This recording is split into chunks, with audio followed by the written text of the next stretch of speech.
PART 제주도 검거 11월 26일 금요일 밤 8시 15분 서귀포시 중문동 바다뷰 모텔 2층 204호 문 앞 한도윤은 이서후와 함께 복도 벽에 붙어서 섰고 뒤쪽에서는 박민수와 제주 경찰 2명이 대기하고 있었다.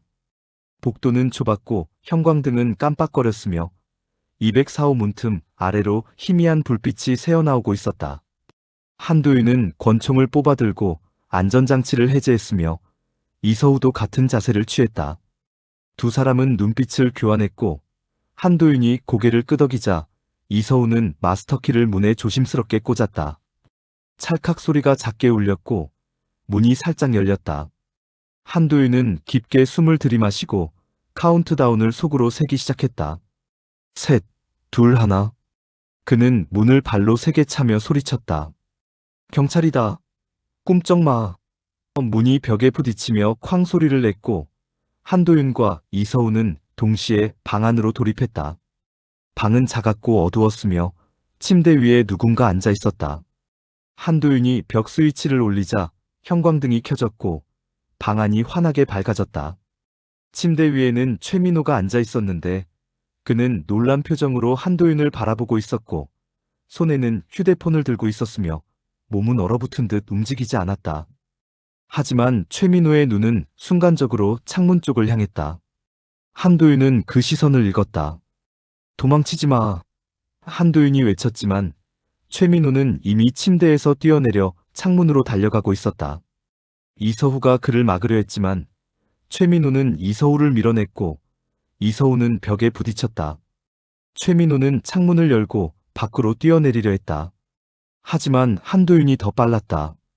그는 달려가서 최민호의 허리를 붙잡았고 두 사람은 창문 난간에서 뒤엉켰다. 나. 최민호가 소리치며 발버둥쳤다. 한도윤은 최민호를 뒤로 끌어당겼지만 최민호는 필사적이었다. 그는 한도윤의 손을 뿌리치려 했고 팔꿈치로 한도윤의 옆구리를 쳤으며 발로 한도윤의 정강이를 걷어찼다. 한도윤은 고통을 참으며 최민호를 더 세게 붙잡았다. 저항하지 마. 상황만 악화시킬 뿐이야. 하지만 최민호는 듣지 않았다. 그는 창문 밖을 보며 소리쳤다. 차라리 죽는 게 나아. 그리고 몸을 앞으로 던지려 했다. 이서후가 일어나서 달려왔고 최민호의 다리를 붙잡았다. 박민수와 제주 경찰들도 방 안으로 들어와 최민호를 제압하기 시작했다. 4명의 경찰이 1명의 최민호를 붙잡았지만 최민호는 여전히 저항했다. 그는 몸부림치며 소리쳤고 침을 뱉었으며 머리를 흔들었다. 한도윤은 최민호의 팔을 비틀어 등 뒤로 꺾었고 이서우는 수갑을 꺼냈다. 찰칵. 수갑이 최민호의 손목에 채워졌고 최민호는 더 이상 움직일 수 없었다. 최민호는 바닥에 무릎을 꿇었고 숨을 헐떡이고 있었으며 땀이 얼굴을 타고 흘러내렸다. 한도윤도 숨을 고르며 최민호를 내려다봤다. 왜 도망치려 했습니까? 한도윤이 물었지만 최민호는 대답하지 않았다. 그는 바닥만 바라보고 있었고 어깨는 들썩이고 있었으며 입에서는 거친 숨소리만 흘러나왔다. 한도윤은 무릎을 꿇고 최민호와 눈높이를 맞추며 말했다. 최민호, 도망칠 수 없어. 이미 모든 증거가 나왔어.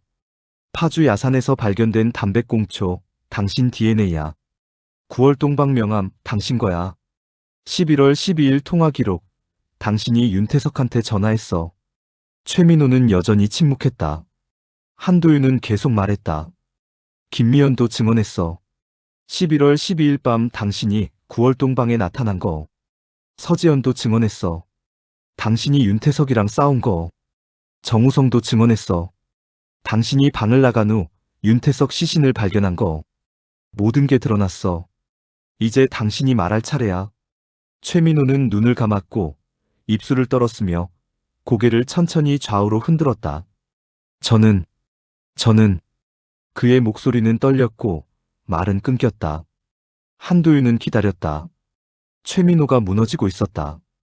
그는 2주 동안 제주도 낡은 모텔에 숨어 지내며 공포와 죄책감에 시달렸을 것이고 잠도 제대로 못 잤을 것이며 매일 경찰이 들이닥칠까봐 두려워했을 것이다.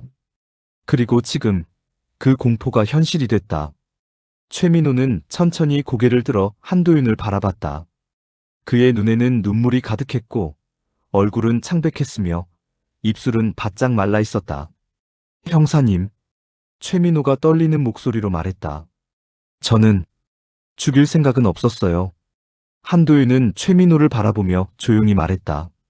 그럼 무슨 일이 있었는지 말해보세요. 최민호는 눈물을 흘리며 고개를 숙였다. 저는 윤태석한테 화가 났어요. 제 동의 없이 2억 대출을 받았고 저를 보증인으로 세웠고 회사 돈도 빼돌렸어요. 그래서 만나서 따지려고 했어요. 그 다음은요? 최민호는 눈물을 닦으며 대답했다. 저는 윤태석한테 소리쳤어요. 너 도대체 뭐 하는 거냐? 회사 망하게 하려고 작정했냐? 윤태석도 소리쳤어요. 내가 이러는 게 다 회사 살리려고 하는 거다. 우리는 계속 싸웠어요. 조사실이 침묵에 잠겼다. 한도윤은 최민호의 다음 말을 기다렸다. 최민호는 떨리는 목소리로 계속했다. 제 주먹이 윤태석 얼굴을 맞췄어요. 윤태석이 뒤로 비틀거렸어요. 그리고 넘어지면서 머리를 벽 모서리에 부딪혔어요. 최민호의 목소리는 점점 작아졌다. 쾅 소리가 났어요.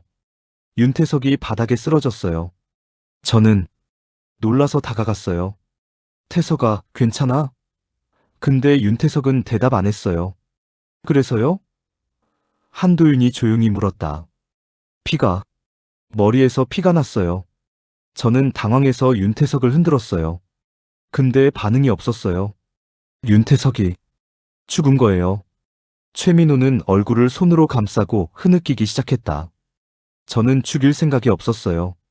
근데 제가 죽였어요. 제 친구를. 한도윤은 최민호의 어깨에 손을 얹으며 말했다. 계속하세요. 그 후에 뭘 하셨습니까? 최민호는 눈물을 닦으며 대답했다. 경찰에 신고해야 하나 생각했지만 그러면 제가 살인범이 되잖아요. 저는 시신을 숨기기로 했어요. 차에 싣고 어딘가로 가기로 했어요. 근데 윤태석 몸이 무거웠어요. 혼자 옮기기 힘들었어요. 그래서 일단 방에 두고 제가 집에 가서 도구를 가져오기로 했어요. 몇 시쯤이었습니까? 밤 10시쯤이었어요. 저는 방 문 잠그고 건물 밖으로 나와서 제 차 타고 집으로 갔어요. 집에서 큰 비닐이랑 테이프, 삽을 챙겼어요. 그리고 다시 구월동으로 갔어요. 자정 넘어서 도착했어요. 근데 최민호는 말을 멈추고 당황한 표정을 지었다. 근데 윤태석이 없었어요. 한도윤의 눈썹이 올라갔다. 없었다고요? 네. 방에 들어갔는데 윤태석 시신이 없었어요. 바닥에 피는 있었는데 시신은 사라졌어요. 저는 완전히 패닉 상태가 됐어요. 누가 가져간 거예요? 왜? 저는 무서워서 그냥 도망쳤어요. 집으로 돌아갔어요. 한도윤은 이 증언을 듣고 생각했다. 최민호가 밤 10시경 방을 나갔고 자정 넘어 돌아왔는데 시신이 없었다. 그 사이에 누군가 시신을 옮긴 것이다. 하지만 파주 야산에서 시신 근처에서 최민호 담배꽁초가 발견됐다. 이것은 최민호가 파주에 갔다는 증거다. 한도윤은 최민호를 날카롭게 바라보며 물었다. 거짓말하지 마세요. 파주 야산에서 당신 담배꽁초가 발견됐어요. DNA가 일치했어요. 당신이 시신을 파주로 옮긴 거죠? 최민호는 고개를 저었다. 아니에요. 저는 파주 안 갔어요. 그럼 담배꽁초는 어떻게 설명할 건가요? 저도 모르겠어요. 저는 정말 파주 안 갔어요. 저는 그날 밤 집에 갔다가 다시 구월동 갔다가 집으로 돌아왔어요. 파주는 절대 안 갔어요. 한도윤은 최민호의 눈을 주시했다. 그는 거짓말을 하는 것 같지 않았다. 공포와 당황이 진짜처럼 보였다. 하지만 과학적 증거는 거짓말을 하지 않는다. DNA는 일치했다. 한도윤은 다른 가능성을 생각했다. 만약 최민호가 파주에 가지 않았다면 누군가 최민호의 담배꽁초를 가져가서 파주에 버린 것일까? 하지만 왜? 누가? 한도윤은 질문을 바꿨다. 11월 13일 토요일 아침, 어디 갔습니까? 회사요. 9시 15분쯤 갔어요. 윤태석이 실종 신고됐다는 소식 들었거든요. 저는 뭘 해야 할지 몰라서 회사 갔어요. 근데 거기도 무서워서 30분 만에 나왔어요. 집으로 가서 짐 챙기고 차 타고 도망쳤어요. 무안공항까지 가서 제주도 왔어요. 최민호는 고개를 숙이며 말했다. 저는 겁쟁이에요. 죽일 생각도 없었고 시신유기도 안 했는데 겁이 나서 도망쳤어요. 한도윤은 수첩을 덮고 최민호를 일으켜 세웠다. 일단 서귀포경찰서로 가죠. 거기서 정식 조사받고 내일 인천으로 이송합니다. 최민호는 저항하지 않았다. 한도윤은 조수석에 앉으며 생각했다. 최민호의 증언에는 모순이 있다. 그는 파주에 가지 않았다고 했지만 DNA는 거기 있었다. 뭔가 빠진 퍼즐 조각이 있다. 7. 조사실의 대결. 11월 27일 토요일 오후 2시 인천 서부경찰서 조사실. 최민호는 얼굴은 하룻밤 유치장에서 보낸 탓인지 더욱 초췌해져 있었다. 한도윤은 그 맞은편에 앉아 두꺼운 파일을 테이블 위에 올려놓았고 이서우는 옆에서 노트북을 열어 기록 준비를 했다. 한도윤은 파일을 펼치며 말했다. 최민호 씨, 어젯밤 제주도에서 진술한 내용 기억하시죠? 최민호는 고개를 끄덕였다. 오늘은 그 진술을 바탕으로 좀 더 구체적으로 확인하겠습니다. 거짓말하지 마시고 사실대로만 말씀해 주세요. 한도윤은 첫 번째 증거물을 꺼냈다. 9월동 상가주택 304호에서 발견된 명함이었다. 비닐 증거봉투에 담긴 명함을 최민호 앞에 놓으며 물었다. 이거 당신 명함 맞습니까? 최민호는 명함을 보고 고개를 끄덕였다. 뒷면에 손글씨로 9월동 상가 3층 끝방이라고 적혀 있는데 이것도 당신이 쓴 겁니까? 왜 썼습니까? 최민호는 잠시 망설이다가 대답했다. 윤태석한테 주려고요. 그날 밤 만나기로 했으니까 주소를 알려주려고 명함 뒷면에 적었어요. 근데 막상 만났을 때는 안 줬어요.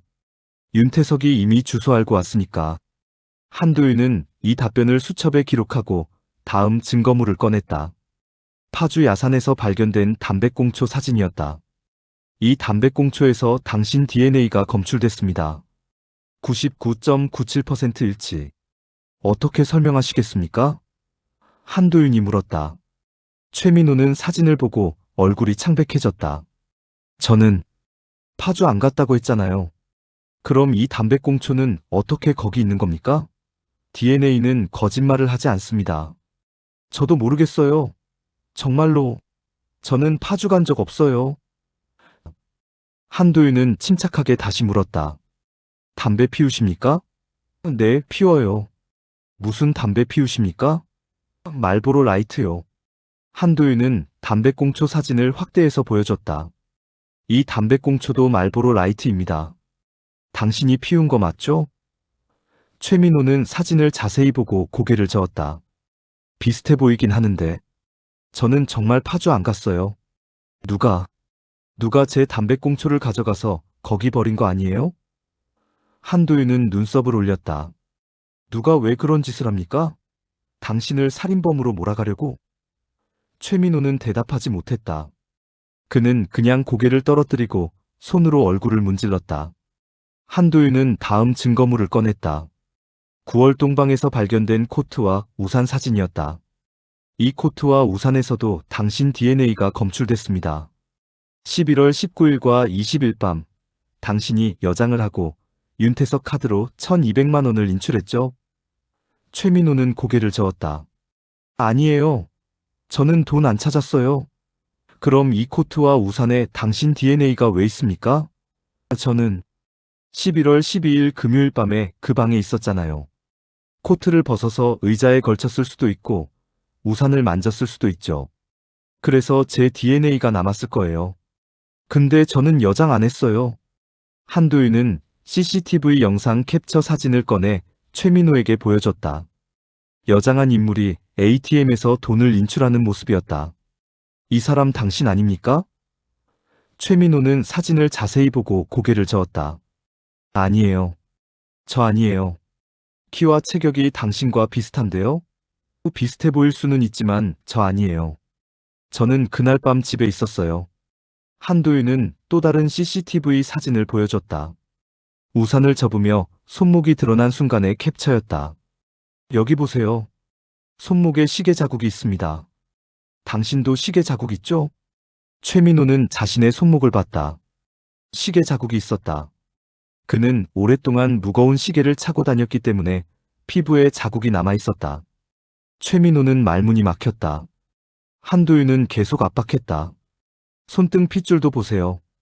굵게 튀어나와 있습니다. 당신 손과 똑같습니다. 이게 우연이라고 생각하십니까? 최민호는 숨을 헐떡이며 대답했다. 저는 정말 아니에요. 믿어주세요. 한도윤은 한숨을 쉬고 파일을 넘겼다. 김미연이라는 여성 알고 계시죠? 한도윤이 물었다. 최민호는 잠시 생각하더니 고개를 끄덕였다. 회사 직원이었죠. 작년에 퇴사했는데 그 여성이 11월 12일 금요일 밤 8시경 9월동 방에 있었습니다. 윤태석이 그 여자한테 돈 봉투 주려고 하는 걸 봤어요.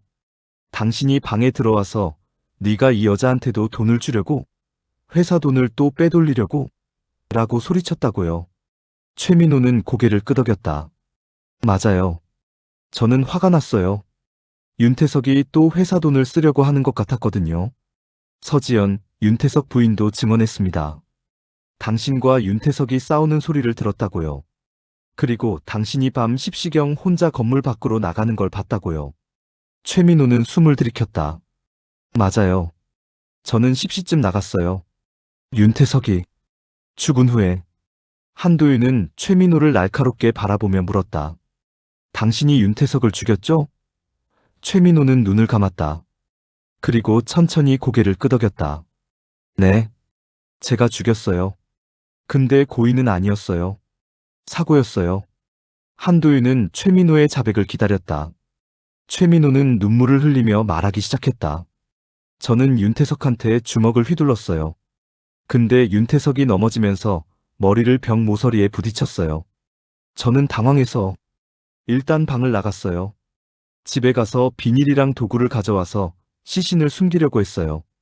근데 다시 갔을 때 시신이 없었어요. 한도윤은 메모하며 물었다. 몇 시에 다시 갔습니까? 자정 넘어서요. 12시 반쯤? 그 시각이면 정우성이 방에 들어갔을 시각입니다. 정우성도 증언했어요. 자정 반쯤 방에 들어갔는데 윤태석 시신이 바닥에 있었다고. 최민호는 눈을 크게 떴다. 정우성이요? 정우성이 거기 있었어요? 네. 윤태석이 11시 42분에 정우성에게 전화해서 불렀습니다. 정우성은 자정반에 도착해서 시신을 발견했어요. 맥박을 확인하고 겁이 나서 도망갔다고 증언했습니다. 최민호는 손으로 머리를 감쌌다. 그럼 정우성이 시신을 옮긴 건가요? 한도윤은 고개를 저었다. 정우성 DNA는 파주 야산에서 발견되지 않았습니다. 당신 DNA만 발견됐어요. 최민호는 다시 부인했다. 최민호의 주장대로라면 밤 10시경 최민호가 방을 나갔고 자정 반경 정우성이 도착했다. 그 이 시간 반 사이에 누군가 시신을 옮겼다. 하지만 누가? 그리고 왜 최민호 담배꽁초가 파주에 있는가? 한도윤은 다른 각도로 질문했다. 최민호 씨, 11월 12일 금요일 밤 방에서 담배 피웠습니까? 최민호는 잠시 생각하더니 대답했다. 네, 피웠어요. 윤태석이랑 싸우기 전에 긴장돼서 담배 한 대 피웠어요. 창문 열고. 꽁초는 어디 버렸습니까? 방 안 쓰레기통에 버렸어요. 한도윤은 이 정보를 기록했다. 최민호가 방에서 담배를 피웠고 꽁초를 쓰레기통에 버렸다. 그럼 누군가 그 쓰레기통에서 꽁초를 꺼내서 파주로 가져갔다는 뜻인가? 한도윤은 마지막 질문을 던졌다.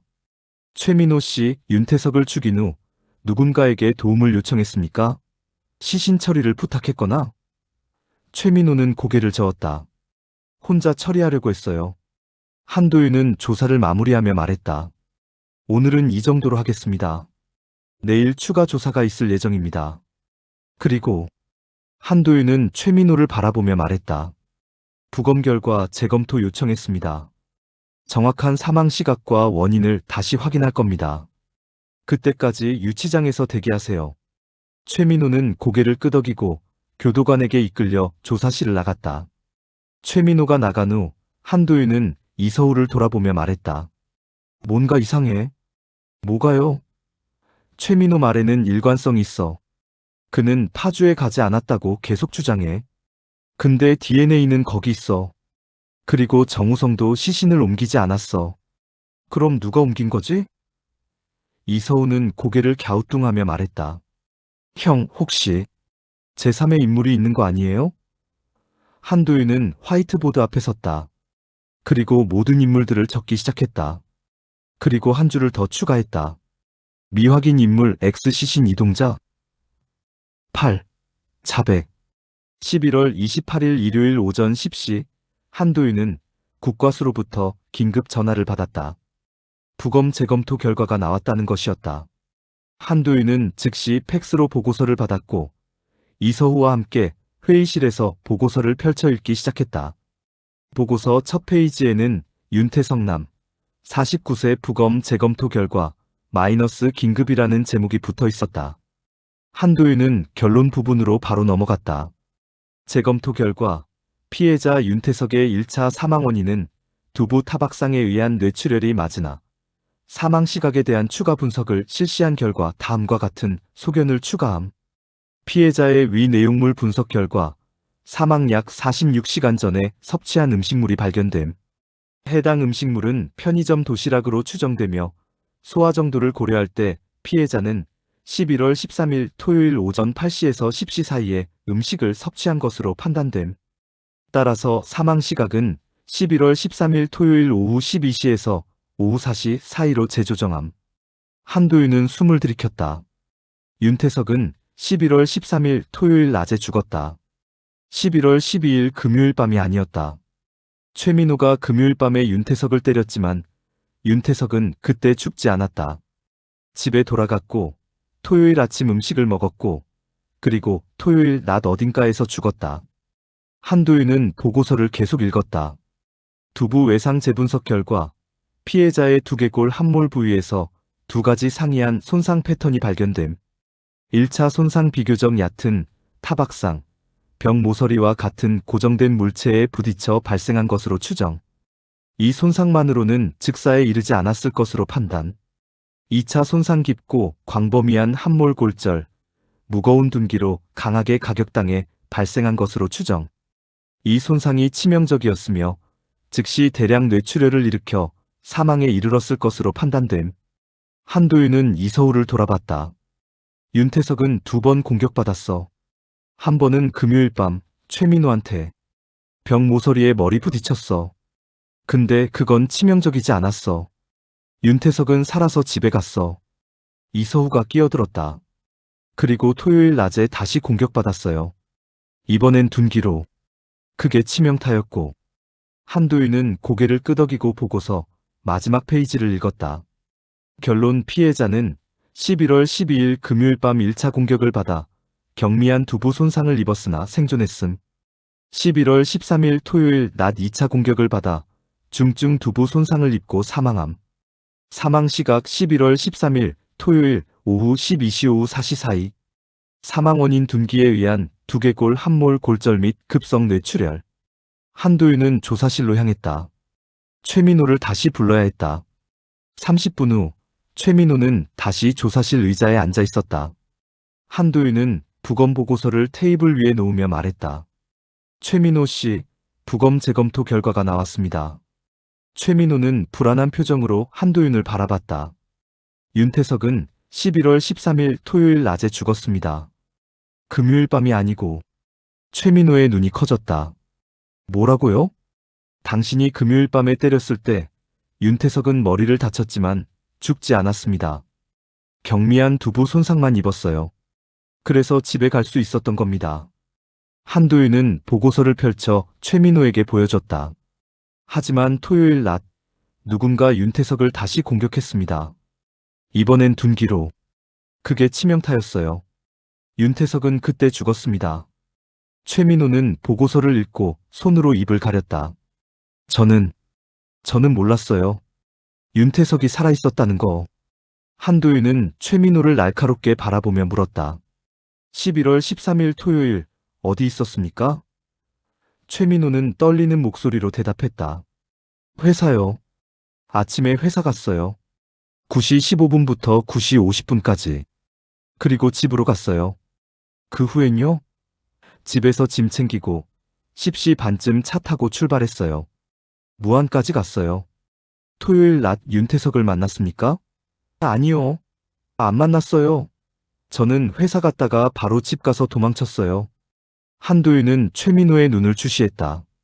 최민호는 거짓말을 하는 것 같지 않았다. 한도윤은 다른 질문을 던졌다. 토요일 아침 윤태석한테 전화하거나 문자 보냈습니까? 최민호는 고개를 저었다. 아니요. 저는 윤태석이 금요일 밤에 죽었다고 생각했어요. 그래서 연락할 이유가 없었죠. 한도윤은 윤태석의 통화 기록을 다시 확인했다. 11월 13일 토요일 아침, 윤태석은 누구와도 통화하지 않았다. 발신 통화도 없었고, 수신 통화도 없었다.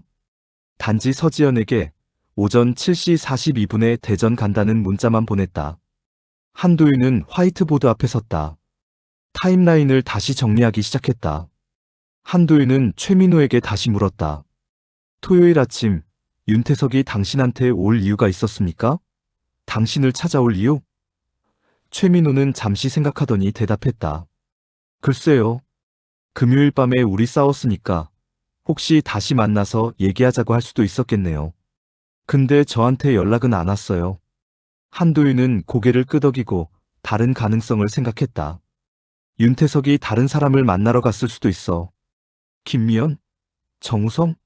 아니면 우리가 모르는 누군가? 한도윤은 김미연 증언을 다시 확인했다.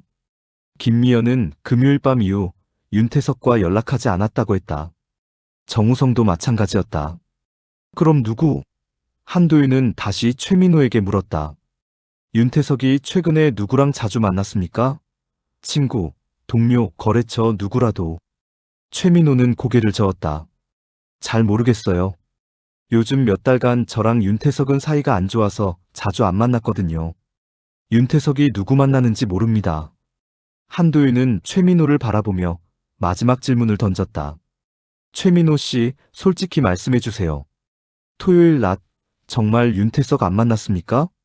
윤태석이 당신한테 왔고, 당신이 다시 공격한 거 아닙니까?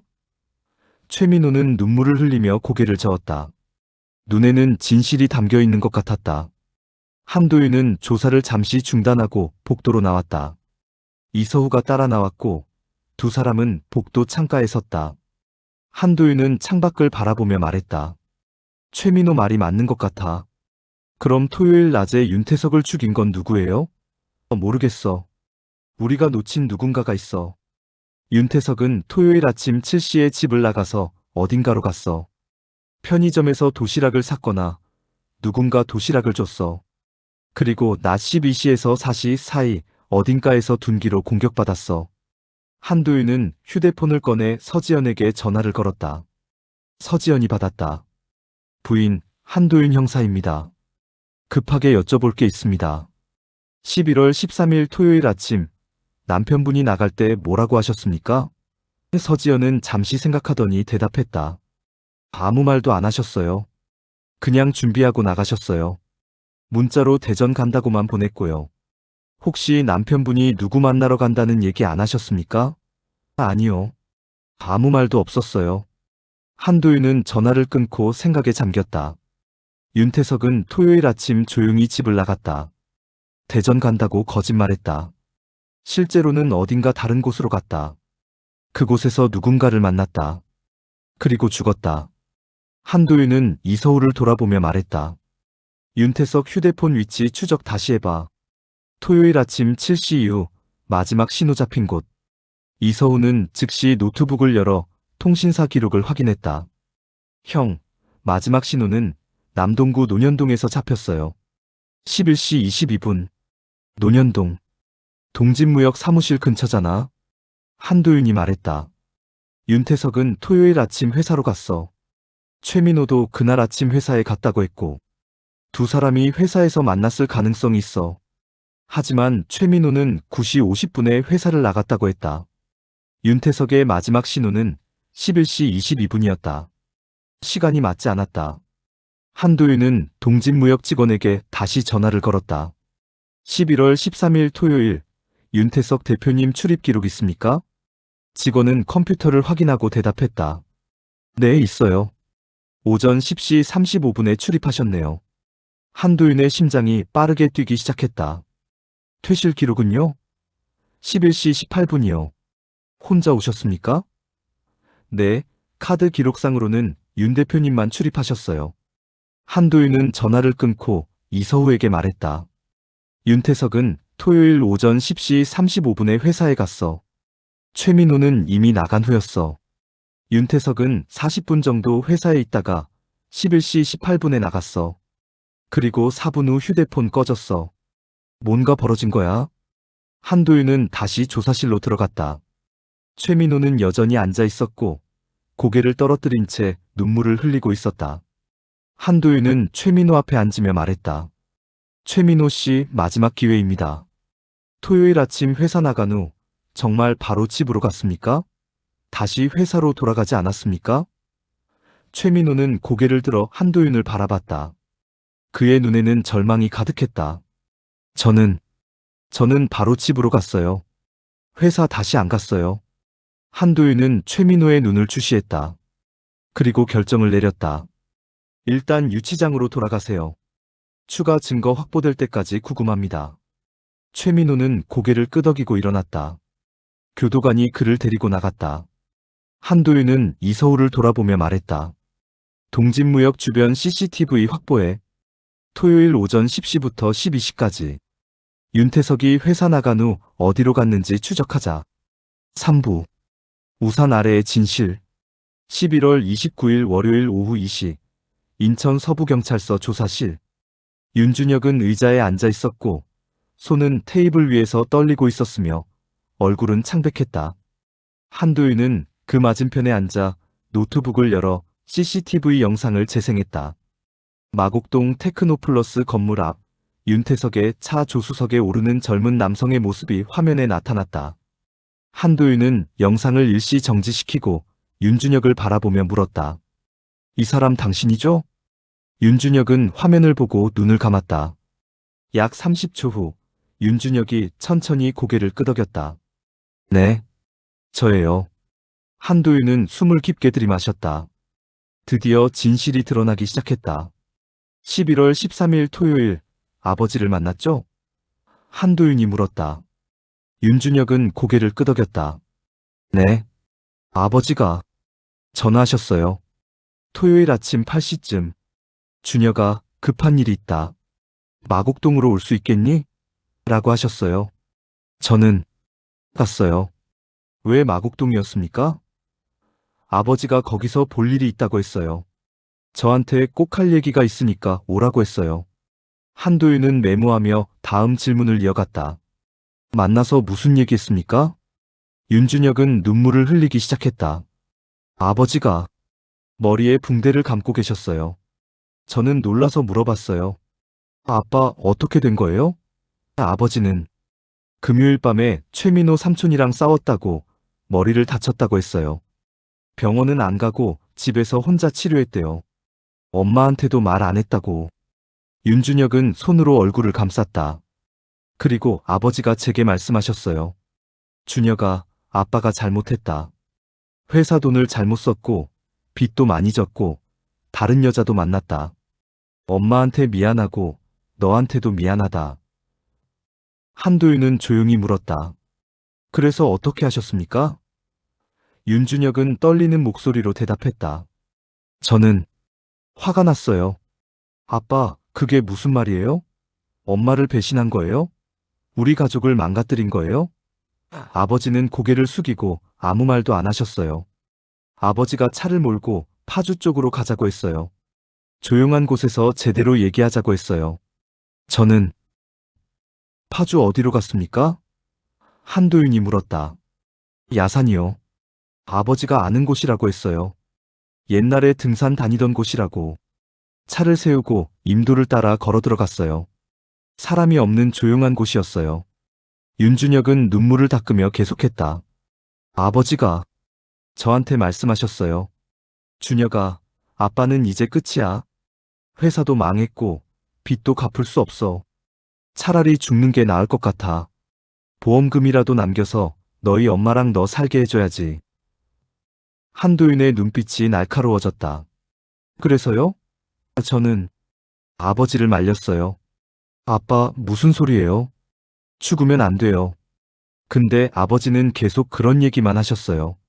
자기는 이미 죽은 목숨이라고, 금요일 밤에 최민호한테 맞았을 때 죽었어야 했다고. 저는 화가 나고 답답했어요. 윤준혁의 목소리가 점점 커졌다. 그리고 아버지가 제게 돌을 주셨어요. 조사실이 침묵에 잠겼다. 한도윤은 숨을 참으며 다음 말을 기다렸다. 윤준혁은 흐느끼며 말했다. 저는 거부했어요. 아빠 미쳤어요? 제가 어떻게 아빠를 죽여요? 근데 아버지는 계속 저한테 강요했어요. 네가 안 하면 내가 혼자 죽을 거다. 그럼 자살로 처리돼서 보험금도 안 나온다. 네 엄마는 빚쟁이한테 시달리며 살 거야. 아버지는 무릎을 꿇으셨어요. 저한테 빌었어요. 윤준혁은 얼굴을 손으로 감쌌다. 저는 정신이 나갔어요. 아버지가 무릎 꿇고 빌고 돌을 제 손에 쥐어주고 손이 떨렸어요. 아버지는 고개를 숙이고 기다렸어요. 그리고 저는 내리쳤어요. 윤준혁의 목소리는 점점 작아졌다. 한 번, 아버지 머리 뒤를. 아버지가 쓰러졌어요. 피가 났어요. 아빠, 아빠. 불렀는데 대답이 없었어요. 한도윤은 메모하며 물었다. 그 후에는요? 저는 패닉 상태였어요. 아버지가 죽었어요. 제가 죽였어요. 저는 어떻게 해야 할지 몰랐어요. 그러다가 생각했어요. 아버지 말대로 해야겠다고. 시신을 여기 묻고 모르는 척하면 실종 사건으로 처리되고 나중에 발견되면 강도나 다른 범인 소행으로 보일 거라고. 윤준혁은 눈물을 흘리며 말했다. 저는 차에서 삽을 가져왔어요. 아버지 차 트렁크에 항상 삽이 있었거든요. 구덩이를 팠어요. 시신을 묻었어요. 최민호 담배꽁초는 어떻게 거기 있게 됐습니까? 한도윤이 물었다. 윤준혁은 잠시 망설이다가 대답했다. 금요일 밤 엄마가 저한테 말해줬어요. 아빠가 9월 동방에서 최민호 삼촌이랑 싸웠다고. 저는 토요일 아침에 그 방에 갔어요. 문이 잠겨 있었지만 관리인한테 사정해서 열쇠 빌렸어요. 방 안에 들어가니까 피 자국이 있었어요. 쓰레기통에 담배꽁초가 있었어요. 저는 그걸 가져왔어요. 나중에 파주에 버렸어요. 최민호 삼촌이 의심받게 하려고. 한도윤은 고개를 끄덕였다. 퍼즐의 마지막 조각이 맞춰졌다. 11월 19일과 20일 여장하고 아버지 카드로 돈 인출한 것도 당신이죠? 윤준혁은 고개를 끄덕였다. 네. 저는 아버지가 살아있는 것처럼 보이게 하고 싶었어요. 그래서 돈을 인출했어요. 그러면 경찰이 아버지가 어딘가 도망간 줄 알 거라고 생각했어요. 여장한 건 제 얼굴이 안 보이게 하려고요. 엄마 옷장에서 코트 빌렸어요. 한도윤은 마지막 질문을 던졌다. 왜 자수하지 않았습니까? 윤준혁은 눈물을 흘리며 대답했다. 겁이 났어요. 죄송합니다. 아버지를 죽인 건 저예요. 한도윤은 윤준혁을 바라보며 한숨을 쉬었다. 22살 청년. 아버지의 강요에 못 이겨 살인을 저질렀다. 하지만 법은 동기를 참작하더라도 살인은 살인이었다. 한도윤은 조용히 말했다. 윤준혁, 살인 혐의로 긴급 체포합니다. 당신에게는 묵비권이 있으며 미란다 원칙 고지가 끝나고 교도관이 들어와 윤준혁에게 수갑을 채웠다. 윤준혁은 저항하지 않았다. 그는 그냥 고개를 숙인 채 눈물만 흘렸다. 2025년 6월 18일 수요일 오전 10시 인천지방법원 제3형사부 법정. 방청석은 사람들로 가득 찼고 기자들은 첫 줄에 앉아 노트북을 열고 속기 준비를 했으며 뒤쪽에는 서지연이 검은색 상복을 입고 앉아 있었다. 그녀의 눈은 충혈되어 있었고 얼굴에는 7개월간의 고통이 새겨져 있었다. 재판장 앞에는 2명의 피고인이 서 있었다. 왼쪽에는 최민호 49, 오른쪽에는 윤준혁 22. 두 사람 모두 수감복을 입고 있었고 고개를 숙이고 있었다. 재판장이 판결문을 펼치고 읽기 시작했다. 피고인 최민호에 대한 판결을 선고한다. 피고인은 2024년 11월 12일 금요일 인천시 남동구 구월동 소재 상가주택 304호에서 피해자 윤태석과 말다툼을 하던 중 주먹으로 피해자의 얼굴을 가격하였고 이로 인해 피해자는 뒤로 넘어지며 벽 모서리에 두부를 강타하여 경미한 뇌진탕 및 두피 열상을 입었다. 재판장은 잠시 멈추고 최민호를 바라봤다. 본 법원은 피고인 최민호의 행위가 직접적인 살인 의도는 없었으나 폭행으로 인해 피해자에게 상해를 입힌 것으로 판단한다. 또한 피고인은 피해자가 부상을 입고 쓰러진 것을 확인하고도 119에 신고하지 않았으며 시신을 유기하려는 계획을 세웠고 증거를 인멸하려 했으며 범행 후 제주도로 도주한 점 등을 고려할 때 그 죄질이 불량하다고 판단한다. 재판장은 판결문을 계속 읽었다. 다만 피고인이 수사 과정에서 자백하였고 피해자 유족에게 합의금 1억 원을 지급하였으며 초범인 점 등을 참작한다. 따라서 피고인 최민호에게 폭행치사 및 증거인멸, 도주 등의 죄로 징역 7년을 선고한다. 쾅! 재판장이 망치를 내리쳤다. 최민호는 눈을 감았고 어깨가 떨렸다. 7년. 그는 57세에 출소할 것이었다. 재판장은 다음 판결문을 집어들었다. 피고인 윤준혁에 대한 판결을 선고한다. 피고인은 2024년 11월 13일 토요일 경기도 파주시 적성면 소재 야산에서 피해자 윤태석의 두부를 돌로 가격하여 사망에 이르게 하였다. 재판장의 목소리가 법정에 울려 퍼졌다. 피고인은 피해자가 자신의 친부임에도 불구하고 둔기로 두부를 가격하여 살해하였고 시신을 야산에 유기하였으며 범행 후 피해자의 신용카드를 이용하여 현금을 인출함으로써 수사를 교란하려 하였으며 최민호에게 혐의를 전가하기 위해 증거를 조작하였다. 재판장은 윤준혁을 바라보며 말했다. 피고인은 살인죄라는 중대범죄를 저질렀다. 비록 피해자가 피고인에게 자신을 죽여달라고 요청했다는 주장이 있으나 이를 입증할 객관적 증거가 부족하며 설령 그러한 요청이 있었다 하더라도 살인을 정당화할 수는 없다. 다만 피고인이 22세의 젊은 나이로 아버지의 극단적 요구에 심리적 압박을 받았을 가능성, 범행 후 자수의사를 보인 점, 심신미약 상태는 아니었으나 극도의 정서적 혼란 상태였던 점, 초범인 점 등을 참작한다. 재판장은 판결문 마지막 페이지를 펼쳤다. 따라서 피고인 윤준혁에게 살인죄 및 시신유기죄, 증거인멸죄 등으로 징역 15년을 선고한다. 쾅! 망치가 다시 내려쳤다. 방청석에서 비명이 터져나왔다. 서지연이었다. 안 돼! 준혁아! 그녀는 자리에서 일어나 법정 앞으로 달려가려 했지만 법정 경위가 막아섰다. 서지연은 주저앉으며 울부짖었다. 제발, 우리 아들이에요. 남편도 잃었는데 아들까지 빼앗지 마세요. 재판장은 망치를 두드리며 말했다. 정숙, 방청객은 정숙하시기 바랍니다. 법정 경위가 서지연을 부축해 밖으로 데리고 나갔다. 윤준혁은 뒤를 돌아보며 어머니를 바라봤다. 그의 눈에도 눈물이 가득했다. 교도관이 윤준혁을 끌고 법정을 나갔다. 최민호도 함께 나갔다. 두 사람은 복도에서 잠시 눈이 마주쳤다. 한도윤은 방청석에 앉아 이 모든 광경을 지켜봤다. 7개월간의 수사가 끝났다. 범인들은 처벌받았다. 하지만 승리감은 없었다. 오직 허무함만 남았다. 한도윤은 법정을 나와 복도에서 서지연을 찾았다. 그녀는 벤치에 앉아 울고 있었다. 한도윤은 그녀 옆에 앉으며 조용히 말했다. 부인. 서지연은 고개를 들어 한도윤을 바라봤다. 그녀의 눈은 붉게 충혈되어 있었고 얼굴은 눈물로 범벅이었다. 형사님, 제 아들은 나쁜 애가 아니에요. 아빠가 강요해서 어쩔 수 없었어요. 한도윤은 고개를 끄덕였다. 알고 있습니다. 판사도 그 점을 참작했습니다. 한도윤은 그녀의 어깨에 손을 얹었다. 견디셔야 합니다. 준혁 씨를 위해서 15년 후에 나오면 어머니가 필요할 겁니다.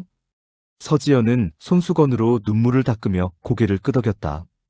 한도윤은 자리에서 일어나며 말했다. 힘내세요, 부인. 시간이 지나면 조금은 나아질 겁니다. 서지연은 고개를 끄덕였지만 그녀의 눈에는 여전히 절망이 가득했다. 한도윤은 법원을 나와 주차장으로 향했다.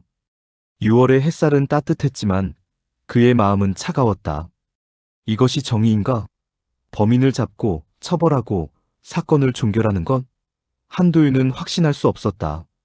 정의란 무엇인가? 범인을 잡는 것? 진실을 밝히는 것? 아니면 상처받은 사람들을 치유하는 것? 한도윤은 답을 알 수 없었다. 다만 한 가지는 확실했다. 그는 계속 앞으로 나아갈 것이었다. 다음 사건으로, 다음 진실로,